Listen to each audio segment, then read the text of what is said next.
The main thing that inspired the design was just classic proportions that are cute and vulnerable, and that is a larger head, these innocent eyes. It's really baby proportions. Chicken Little really is a 12, 13-year-old. He's just small for his size. I put on 5 ounces this year. I've really bulked up. Hence the name. Chicken Little. So I really kind of poured myself into the character. What are we talking about? I really kind of acted out, how would I say that? You know, how would the character Chicken Little say that? You know, and combine the two. Thanks for the chance. Mark Dindal brought in some old Walt Disney animated shorts that were made in the 40s and 50s. He said, this is the stuff that I love. This is what I want it to look and feel like. I think the style of animation on Chicken Little is a cartoony style. One of the things I got from looking at that was how much fun it was. When the character walks across the stage, it's done with gusto and attitude, and it's squashing and stretching, and I wanted to try and capture that in the style of animation for Chicken Little.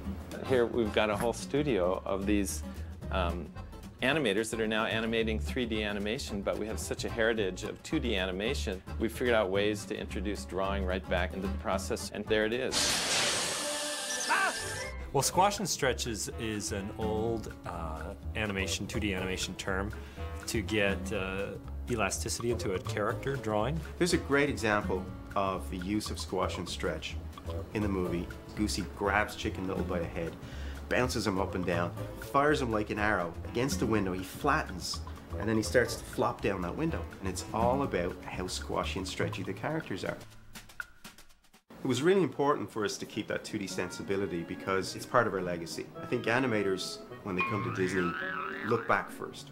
They look back at the standards that have been set in some of the best animation the world has ever seen. 3D animation is different in that the animator is working with a digital puppet. He manipulates a computer-generated puppet with tons of controls and bones and wires and all of these different things, but it's done on the computer. I knew it! You've got to think about rotations and joints, and each part of the character has a certain rig and a certain control that makes it move. 3D characters are able to convey subtle acting moments better than 2D characters. You have a finer detail of facial expression available with 3D. It wasn't an acorn, it was a piece of the sky, really it was. I love animating things that you didn't think that we could bring to life, like a talking chicken. There was definitely talking. That's what I get the most amount of joy from. What 3D offers us is an opportunity to make our characters that much more believable. Walt was always about using technology in the service of telling a story. And I think if Walt Disney were alive today, he would absolutely embrace this medium. This is one memory you'll savor